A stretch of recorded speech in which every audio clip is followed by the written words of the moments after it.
Since 2011, Mortal Kombat has been closely associated with the horror genre. It all started with Mortal Kombat 9, bringing over Freddy Krueger from A Nightmare on Elm Street to fight the classic combatants we all know and love. Then it was Mortal Kombat X, with Jason, Predator, Leatherface, and Alien. And most recently, Ghostface from the Scream franchise was brought over to Mortal Kombat 1. Lots of iconic horror franchises have crossed over into MK, but by now, I think it's about time that MK crosses over into horror, and where better for that to happen than Dead by Daylight, the video game hub for all things horror. Hello my fellow oddities, and welcome to Today We Discuss, where we break down possibilities, controversies, and mysteries from our favorite video game franchises. Today we talk about what a potential Mortal Kombat killer in Dead by Daylight could look like. First off, is this a possibility? Yes. I wouldn't say a very strong one, but a possibility nonetheless. We know MK has been at least brought up, as it's been featured in multiple polls for potential future DVD chapters that Behavior has put out. However, there are a few things holding it back.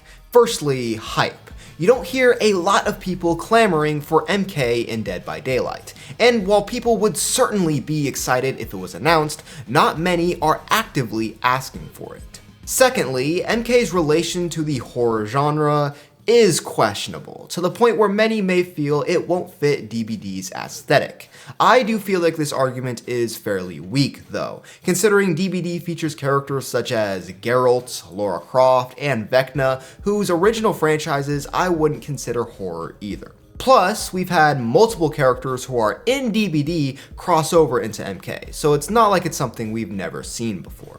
And the last thing potentially holding this collab back is that while MK is known for its guests, it's not exactly known for crossing over into other games very often. Yes, there's Fortnite, but it's Fortnite. And also Injustice 1 and 2, but those are literally also made by NetherRealm, so for an indie studio like Behavior to get the rights to these characters, it could be unlikely. But regardless, it is my firm belief that Mortal Kombat can work in Dead by Daylight, and let me prove it with my Dead by Daylight killer concept. Hey, not only is it a killer concept, but it's also a killer concept.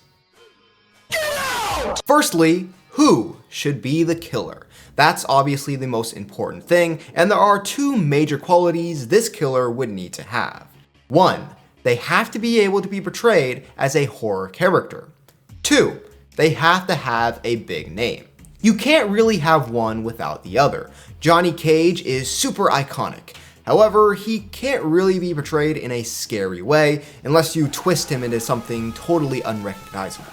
However, a character like Havoc or Draman or Collector, despite being probably among the more horrific characters, are no names outside the MK community.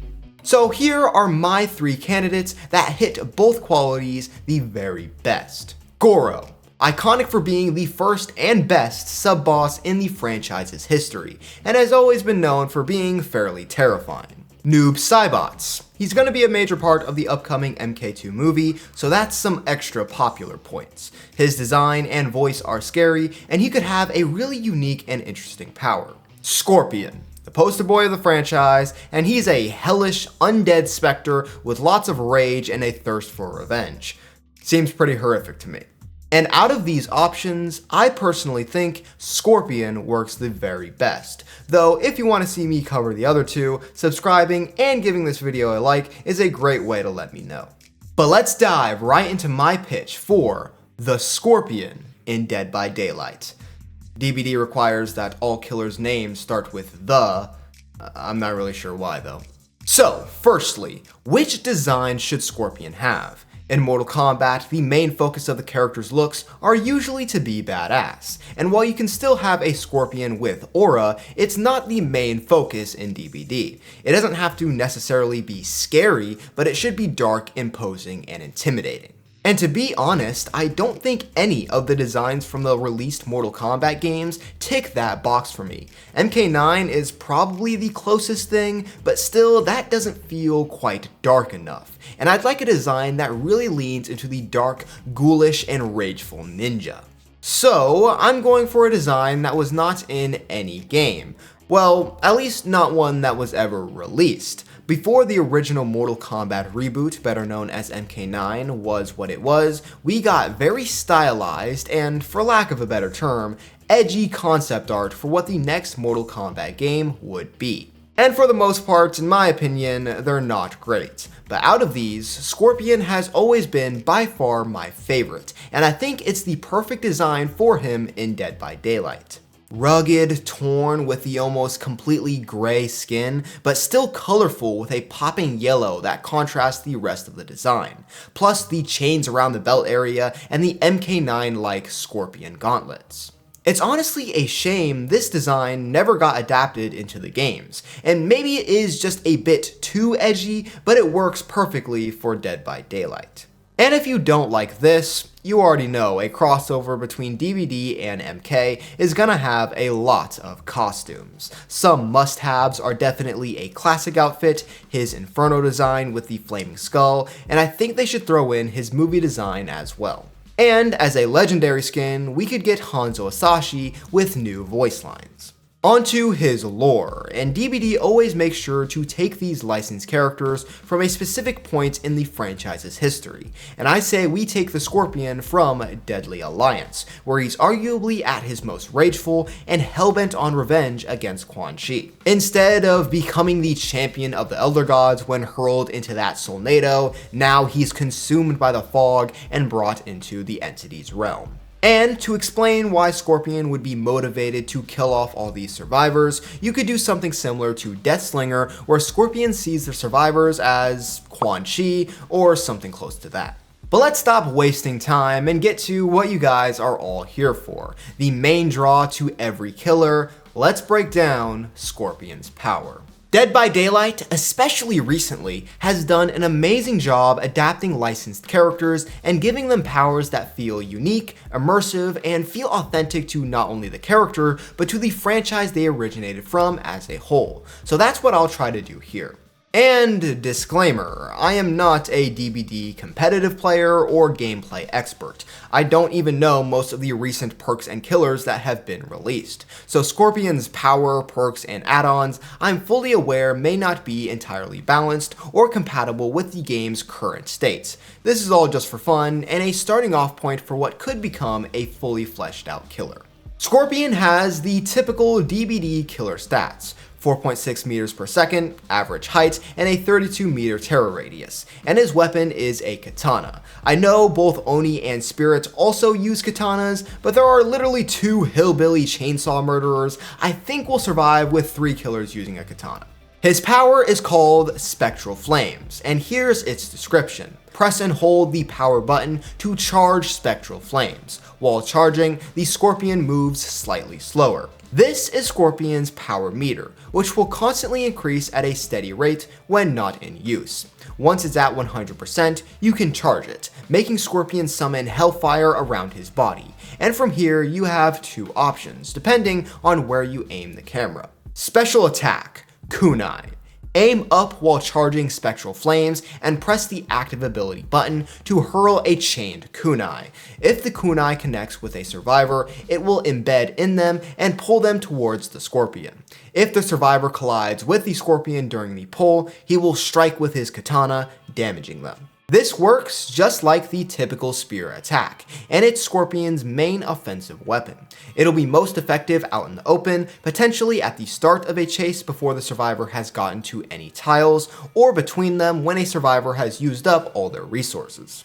Using it at a tile during chase will be quite ineffective though, because of a few stipulations. Firstly, charging Spectral Flames takes a moment, and you move slower while charging it, so getting that timing down is going to be really tough. Secondly, if Scorpion misses the spear attack, not only will you have to wait a cooldown for Spectral Flames to charge again, but if it hits an object in the environment, like a wall, it will get stuck, and Scorpion will have to take a few moments to take it out. And lastly, unlike Deathslinger's Redeemer for example, if there's an object in the way between Scorpion and the survivor, such as a vault, he won't be able to reel them around. The survivor will just escape and get more distance. Special ability, Fire Wave.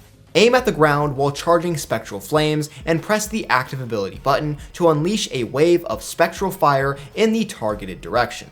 Survivors hit by fire waves scream, revealing their position. Survivors struck from far away are afflicted with killer instinct for a short duration.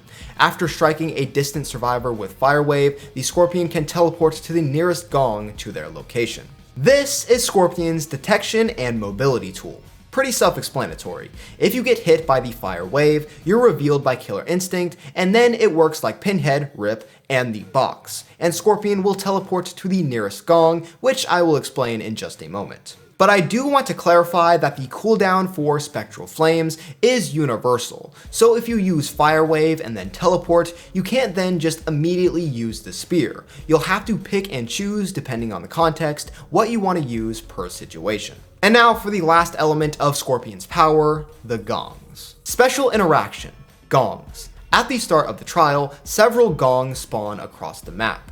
Gongs begin the trial unlit, and survivors can interact with a gong to light it. When the Scorpion teleports to a lit gong, he is briefly hindered, clashing with a combatant. This is my way of giving Scorpion some combating to do, and I did feel being able to teleport and use his spear with no counterplay would be a little bit too strong. So I thought it'd be cool for the survivors to be able to summon fighters to hinder Scorpion, and plus you'll get that classic gong sound effect that MK is known for, so even more authentic vibes. And that is Scorpion's power. I think I hit all of his most iconic moves and abilities. The fire, the teleport, the spear, the katana, even just hand-to-hand combat with the gongs and summoning fighters. But now it's time to cover Scorpion's perks. Hex, Burning Awakening. A hex that awakens a flame throughout the realm. All dull totems appear as lit. Survivors who cleanse a dull totem become incapacitated for 20, 30, or 45 seconds. The hex effects persist until any real hex totem is cleansed. A pretty simple concept. It makes all dull totems appear like they're lit, but they still take the usual amount of time to cleanse as a dull one. And also notice that last line. The hex effects persist until any real hex totem is cleansed. So it's not just the associated hex that will deactivate the perk's effects when cleansed, like a usual hex perk, but any real hex. For example, let's say you're running this with Hex Ruin. Not sure why you're running Hex Ruin in 2025, but I digress. If a survivor cleanses the Ruin totem, all dull totems will become unlit again. I did this cause the point of the perk is to pair it with another hex perk and make it harder for survivors to find the real hex. But once they do that, there is no reason for it to exist anymore, and it just becomes a nuisance from that point on. And I really personally hate perks that are just meant to be annoying with no real counterplay. Crushing Blow. Your strikes leave lasting wounds that refuse to close. When a survivor is fully healed after being put into the injured state, they continue leaving pools of blood for 60, 90, or 120 seconds. Very simple perk. Obviously the name is based on the crushing blows from MK11, and some of them have this bleeding effect, so I carried it over here. You will keep bleeding after healed, which will allow the killer to track the survivor easier. Finish them. You become obsessed with one survivor. If your obsession is unhooked or healed for a full health state by another survivor, that survivor becomes exposed for 20, 30, or 40 seconds. If the exposed survivor is down during this time, they become your new obsession. The killer may only be obsessed with one survivor at a time. Another fairly self-explanatory one. Your obsession gets healed, the healer becomes exposed, and if they're downed, they become your new obsession.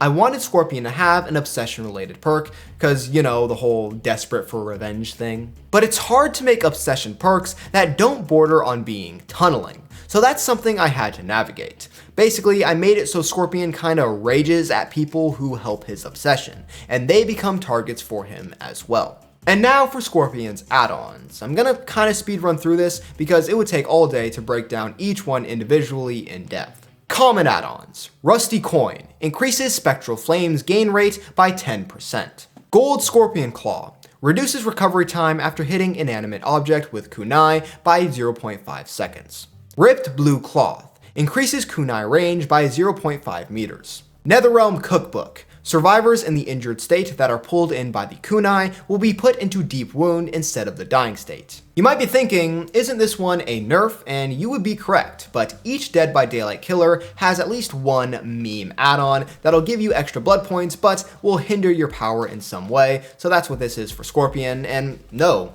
What are you talking about? The name certainly isn't a reference to the greatest piece of MK media of all time. Chopping! Uncommon add-ons. Shaolin Staff. Reduces time spent fighting combatant by 1 second. Broken Shuriken.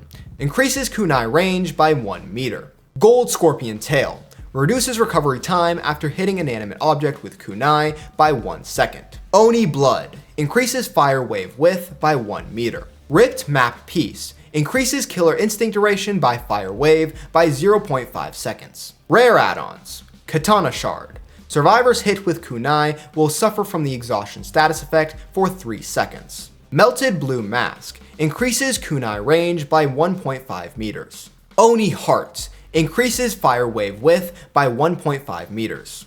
Polished Coin. Increases spectral flames gain rate by 20%. Shirai Ryu Flag. Survivors who hit a gong will suffer from the oblivious status effect for 30 seconds. Very rare add-ons. Mask of Draman. Survivors hit with Fire Wave will suffer from the oblivious status effect for 15 seconds. Ball and Chain. Generators hit with Fire Wave will begin regressing. Frozen Hand. Survivors hit with the kunai will suffer from the mangled and hemorrhage status effects for 40 seconds. Revenant Eye. The auras of survivors are revealed to you for 4 seconds after hitting a gong. Ultra rare add-ons. Swarming Souls. Fire Wave now has a limit of 16 meters. Fire Wave will now injure hit survivors. The Scorpion can no longer teleport using Fire Wave. Bihan's Skull. Kunai will now pull survivors through pallets and vaults. Kunai range reduced by 50%. And finally, one of the few things Mortal Kombat and Dead by Daylight have in common is that they both have finishing moves. MK with fatalities and DBD with Moris. Scorpion's Mori, come on, you already know I have to go with the classic toasty fatality, especially since most of Scorpion's other iconic finishers involve dismemberment, which Dead by Daylight doesn't do. And that will do it for my concept for a Mortal Kombat killer in Dead by Daylight. What are your thoughts on my ideas, and what can you come up with? Let me know in the comments down below. And while you're down there, make sure to check out the links in the description to my Twitch, merch store, and other social media. Also, give this video a like to show your support, subscribe, and turn on the notification bell to know when I next upload a new video. And with that being said, that's it for this video, my fellow oddities. I'll see you next time.